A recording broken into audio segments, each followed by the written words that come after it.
eh. Sa Davao City pa lang kasama namin taong bayan. We've always been outsiders.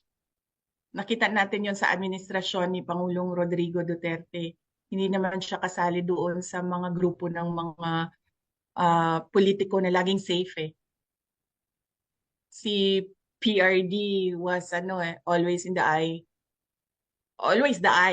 of the storm si PRD dahil para sa kanya taong bayan yung kasama niya, hindi mga politiko. So hanggang ngayon, nandyan pa rin kami sa taong bayan. Kung makikita nyo, sino ba yung nagmamaisog rallies?